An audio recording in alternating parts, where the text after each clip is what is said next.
Congo Republic explosions claim 200 lives, and ANC slammed for constitutional review comments. With the news this hour, I'm Ayanda Gunene. Around 200 people have been killed and many more injured in a series of explosions in the capital of Congo Republic, Brazzaville. The presidency says hospitals are battling to cope with the scores of injured. The blasts occurred after a fire started in an arms depot in a military base in the capital. DA leader Helen Zille has slammed a decision by government to review constitutional court decisions and the judiciary. Zille has accused the ANC of calling for a judicial review because the constitution limits their lust for power. Speaking in Kimberley, Zille urged Democrats to unite in defending the constitution. The ANC is fighting with the constitution because the constitution prevents them from abusing power wholesale and stealing even more money than they do. That is why the ANC has got a problem with the Constitution, because it limits their power abuse. And that is why all South Africans, all Democrats, need to stand together to defend the Constitution.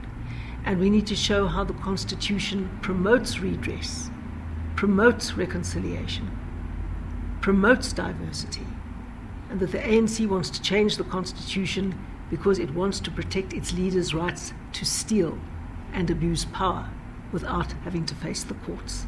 That's what it's about. AfriForum has meanwhile condemned the ANC for reportedly considering changes to the constitution.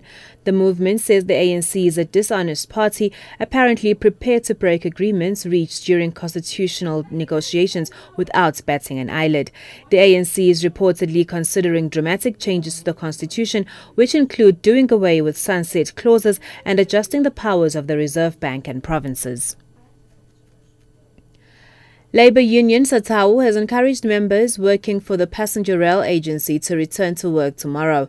Metrorail obtained an interdict on Friday declaring the strike illegal. Metrorail says damage to infrastructure caused by the strikers amounts to 70 million rand.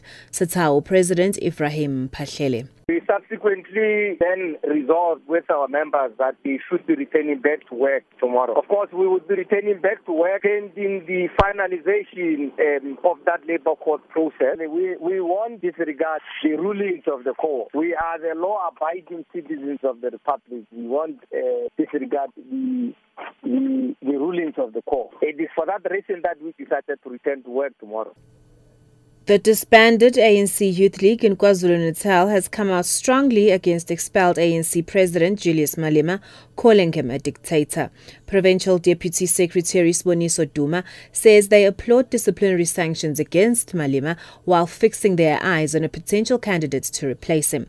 Duma says the country needs a strong leader who will respect young people and elders alike. Going forward, I think currently there are comrades who are strong, matured in the current NEC who can lead the ANC Youth League going forward, even in provinces. We must also just mention that there was a special NEC started by NWC comrade deferred in that meeting.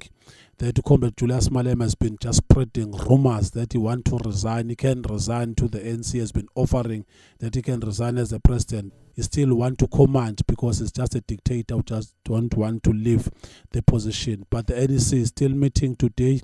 It is divided as hell. We just have to mention that comrades are going to debate issues openly. We are going to wait and see what is going to happen, but we're still firm that Mangaung is going to be smooth under President Zuma.